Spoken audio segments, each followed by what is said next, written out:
ഗർഭിണികളിൽ മിക്കവരിലുമുള്ള ഡൗട്ടാണ് ഗർഭിണികൾ കൂടുതൽ സമയം ഇരിക്കുകയാണ് എന്നുണ്ടെങ്കിൽ അത് കുഞ്ഞിന്റെ തല നീണ്ടുപോകുന്നതിന് കാരണമാവുന്നതാണോ, മറ്റെന്തൊക്കെ കാരണങ്ങൾ കൊണ്ടാണ് പ്രഗ്നൻസി സമയത്ത് കുഞ്ഞിന്റെ തല നീണ്ടുപോകുന്നതിന് കാരണമാവുന്നത് എന്നും കൂടുതൽ സമയം ഗർഭിണികൾ ഇരിക്കുന്നത് മറ്റെന്തൊക്കെ കോംപ്ലിക്കേഷൻസ് ആണ് പ്രഗ്നൻസി പീരീഡിൽ ഉണ്ടാക്കുന്നത് എന്നും ശരിയായ രീതിയിൽ എങ്ങനെയാണ് പ്രഗ്നൻസി സമയത്ത് ഗർഭിണികൾ ഇരിക്കേണ്ടത് എന്നതിനെ കുറിച്ചൊക്കെ നോക്കാം ഇന്നത്തെ വീഡിയോയിൽ. ഞാൻ ഡോക്ടർ റിസ. എന്റെ ചാനൽ ആദ്യമായിട്ട് കാണുന്നവരാണെങ്കിൽ സബ്സ്ക്രൈബ് ചെയ്യാൻ മറക്കരുത്. അപ്പൊ നമുക്ക് വീഡിയോയിലേക്ക് കടക്കാം. ഗർഭിണികളിൽ പലരും കൂടുതൽ സമയം ഇരിക്കാൻ ആഗ്രഹിക്കുന്നവരായിരിക്കും. എന്നാൽ ഇങ്ങനെ ഇരിക്കുന്നത് കണ്ടു കഴിഞ്ഞാൽ പലരും നിങ്ങൾ ചീത്ത പറയാറുണ്ടാവും. കുഞ്ഞിന്റെ തല നീണ്ടു പോകുന്നതാണ്, ഇങ്ങനെ ഇരിക്കാൻ പാടില്ല എന്നൊക്കെ പറഞ്ഞിട്ടും. അതുപോലെ തന്നെ ജോലി സംബന്ധമായിട്ട് ചിലർക്ക് കൂടുതൽ സമയം ഇരിക്കേണ്ടതായിട്ട് വരാറുണ്ട്. ഇങ്ങനെയുള്ളവർക്ക് കൂടുതൽ ടെൻഷൻ ആയിരിക്കും കുഞ്ഞിന്റെ തല നീണ്ടു പോകുമോ എന്നുള്ളത്.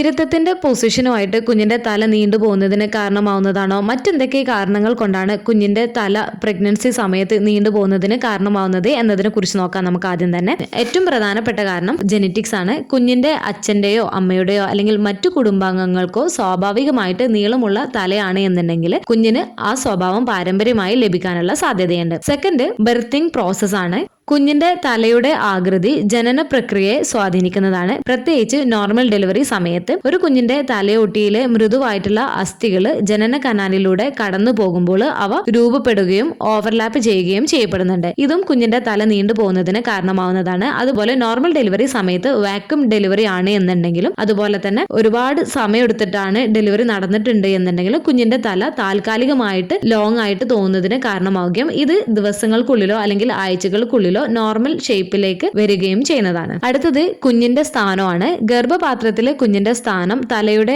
ആകൃതിയെ സ്വാധീനിക്കുന്നതാണ്.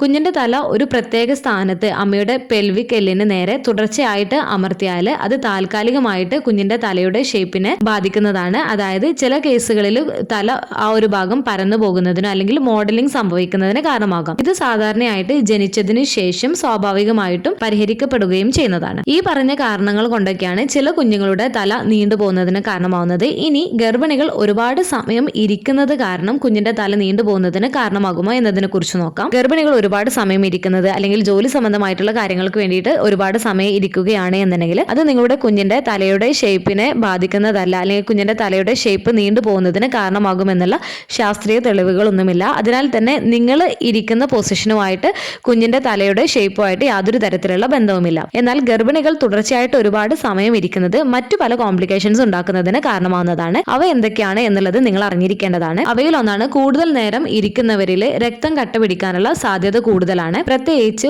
ഒരു കാലിന് മുകളിൽ ഒരു കാല് ക്രോസ് ചെയ്തിട്ടൊക്കെ ഇരിക്കുകയാണ് എന്നുണ്ടെങ്കിൽ രക്തം കട്ട പിടിക്കാനുള്ള സാധ്യത കൂടുതലാണ്. ഒരു ചലനവും ഇല്ലാതെ ഒരേ പൊസിഷനിൽ ഇരിക്കുകയാണ് എന്നുണ്ടെങ്കിൽ ഇത് ഡീപ് വെയിൻ ത്രോംബോസിസ് ഒക്കെ ഉണ്ടാക്കുന്നതിന് കാരണമാവുകയും ചെയ്യുന്നതാണ്. അടുത്തത് ബ്ലഡ് സർക്കുലേഷൻ താഴത്തെ കാലുകളിലേക്ക് കുറക്കുന്നതാണ്. ഒരുപാട് സമയം നിങ്ങൾ ഇരിക്കുന്നത് നിങ്ങളുടെ കാല് കണങ്കാലിലൊക്കെ നീരുണ്ടാക്കുന്നതിനും ഇത് കാരണം ഉണ്ടാവുന്ന അസ്വസ്ഥതയ്ക്കും വെരിക്കോസ് വെയിനൊക്കെ ഉണ്ടാവാനുള്ള സാധ്യതയും കൂട്ടുന്നതാണ്. അടുത്തത് ശരിയായ രീതിയിലല്ല നിങ്ങൾ പ്രഗ്നൻസി പീരീഡിൽ ഇരിക്കുന്നത് എന്നുണ്ടെങ്കിൽ, പ്രത്യേകിച്ച് ഒരുപാട് സമയമൊക്കെ ഇരിക്കുകയാണ് എന്നുണ്ടെങ്കിൽ അത് നിങ്ങൾക്ക് ബാക്ക് പെയിൻ, ഇടുപ്പ് വേദന, മുട്ടുവേദനയൊക്കെ ഉണ്ടാക്കുന്നതിനുള്ള കാരണമാവുകയും ചെയ്യുന്നതാണ്. അടുത്തത് ഗർഭകാല പ്രമേഹം കൂടുതൽ സമയം ഇരിക്കുന്നവരിൽ ഉണ്ടാവാനുള്ള സാധ്യതയുണ്ട്. അടുത്തത് ദഹന പ്രക്രിയയെ മന്ദഗതിയിലാക്കുന്നതാണ്. ചിലർക്ക് ഇത് കാരണം മലബന്ധം, ദഹനക്കേട്, വയറിളക്കമൊക്കെ ഉണ്ടാവാനുള്ള സാധ്യതയുമുണ്ട്. അടുത്തത് നിങ്ങളുടെ കഴുത്ത്, ഷോൾഡർ, കാലുകൾ എന്നിവ ഉൾപ്പെടെയുള്ള മസിൽ സ്റ്റിഫ്നെസ്സിനും അസ്വസ്ഥതയ്ക്കും ഇടയാക്കുകയും ചെയ്യുന്നതാണ്. തുടക്കത്തിൽ നിങ്ങൾ കുറച്ച് സമയം ഇരുന്നെന്ന് വിചാരിച്ചിട്ട് ഈ പ്രശ്നങ്ങൾ ഉണ്ടാവുന്നതല്ല. പക്ഷെ തുടർച്ചയായിട്ട് നിങ്ങൾ ഒരുപാട് സമയം ഇരിക്കുന്നവരൊക്കെയാണ് എന്നുണ്ടെങ്കിൽ ഈ പ്രശ്നങ്ങളൊക്കെ ഉണ്ടാവാനുള്ള സാധ്യതയുമുണ്ട്. അതിനാൽ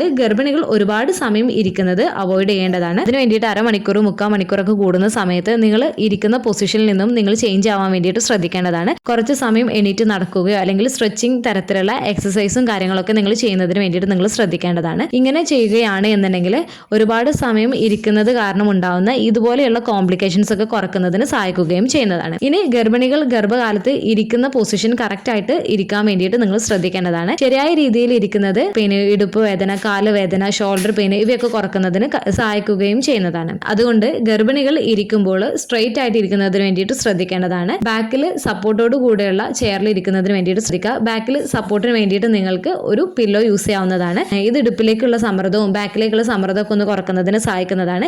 ഇരിക്കുന്ന സമയത്ത് കാലുകൾ രണ്ടും ഹിപ്പിന്റെ വിടത്തിൽ വെക്കുന്നതിന് വേണ്ടിയിട്ട് ശ്രദ്ധിക്കുക. എന്നിട്ട് തറയിൽ പതിച്ചിരിക്കുന്നതിന് വേണ്ടിയിട്ട് ശ്രദ്ധിക്കാം. ഇനി ഒരുപാട് സമയം കാലുകൾ തൂക്കിയിട്ടിരിക്കുന്നവരാണ് എന്നുണ്ടെങ്കിൽ കാലിലേക്കുള്ള നീരൊക്കെ കുറക്കുന്നതിന് വേണ്ടിയിട്ട് നിങ്ങൾക്ക് ഫുഡ് സ്റ്റൂൾ ഉപയോഗിക്കാവുന്നതാണ്. ഈ ഫുഡ് സ്റ്റൂൾ ഉപയോഗിക്കുന്നത് നിങ്ങൾക്ക് കൂടുതൽ ആശ്വാസം നൽകുകയും ചെയ്യുന്നതാണ്. നിങ്ങൾ ഇരുത്തത്തിന്റെ കാര്യം ശ്രദ്ധിക്കുന്നതോടൊപ്പം തന്നെ ഗർഭകാലത്ത് ആരോഗ്യകരമായിട്ടുള്ള ജീവിതശൈലി നിലനിർത്താൻ വേണ്ടിയിട്ട് നിങ്ങൾ ശ്രദ്ധിക്കേണ്ടതാണ്. മൈൽഡ് ആയിട്ടുള്ള രീതിയിൽ എക്സസൈസ് പതിവാക്കുന്നത് നല്ലതാണ്. ഇത് മൊത്തത്തിലുള്ള ക്ഷേമത്തെ പ്രോത്സാഹിപ്പിക്കുകയും ബ്ലഡ് സർക്കുലേഷൻ മെച്ചപ്പെടുത്തുകയും ചെയ്യുന്നതാണ്. ഇത് നിങ്ങൾക്കും നിങ്ങളുടെ കുഞ്ഞിനും ഗുണം ചെയ്യുകയും ചെയ്യുന്നതാണ്. അതുപോലെ തന്നെ സമീകൃത ആഹാരം കഴിക്കാൻ വേണ്ടിയിട്ട് ശ്രദ്ധിക്കുക. നിങ്ങളുടെ കുഞ്ഞിന്റെ ശരിയായ വളർച്ചയ്ക്കും എല്ലുകളുടെ വളർച്ചയ്ക്കും കാൽഷ്യം, വൈറ്റമിൻ ഡി ആവശ്യ പോഷകങ്ങൾ വേണ്ടത്ര കഴിക്കുന്നുണ്ട് എന്നുള്ളത് നിങ്ങൾ ഉറപ്പാക്കേണ്ടതാണ്. അതുപോലെ തന്നെ സപ്ലിമെന്റ്സ് ഒക്കെ കറക്റ്റ് ആയിട്ട് എടുക്കുന്നതിന് വേണ്ടിയിട്ടും നിങ്ങൾ ശ്രദ്ധിക്കേണ്ടതാണ്. അതുപോലെ ധാരാളം വെള്ളം കുടിക്കുന്നതിന് വേണ്ടിയിട്ടും നിങ്ങൾ ശ്രദ്ധിക്കുകയും ചെയ്യേണ്ടതാണ്. അപ്പോൾ ഇന്നത്തെ വീഡിയോയിൽ പ്രധാനമായിട്ടും ഒരുപാട് സമയം ഇരിക്കുന്നത് കാരണം കുഞ്ഞിന്റെ തല നീണ്ടു പോകുന്നതിന് കാരണമാവുന്നതാണോ, മറ്റെന്തൊക്കെ പ്രശ്നങ്ങളാണ് ഒരുപാട് സമയം ഇരിക്കുന്നത് കാരണം ഗർഭിണികളിൽ ഉണ്ടാക്കാനുള്ള സാധ്യതയുള്ളത് എന്നും എന്തൊക്കെ കാരണങ്ങൾ കൊണ്ടാണ് കുഞ്ഞിന്റെ തലയുടെ ഷേപ്പ് നീണ്ടു പോകുന്നതിന് ഗർഭസമയത്ത് കാരണമാവുന്നത് എന്നതിനെ കുറിച്ചൊക്കെയാണ് ഇന്നത്തെ വീഡിയോയിൽ സംസാരിച്ചിട്ടുള്ളത്. ഈ ഒരു വീഡിയോ നിങ്ങൾക്ക് യൂസ്ഫുൾ ആയിട്ട് തോന്നിയിട്ടുണ്ടെങ്കിൽ മറ്റുള്ളവർക്കും കൂടെ ഷെയർ ചെയ്ത് കൊടുക്കുക. എന്തെങ്കിലും ഡൗട്ടുകൾ ഉണ്ടെങ്കിൽ കമന്റ് ആയിട്ട് ചോദിക്കാവുന്നതാണ്. അടുത്തൊരു വീഡിയോയിൽ കാണുന്നത് വരെ ബൈ.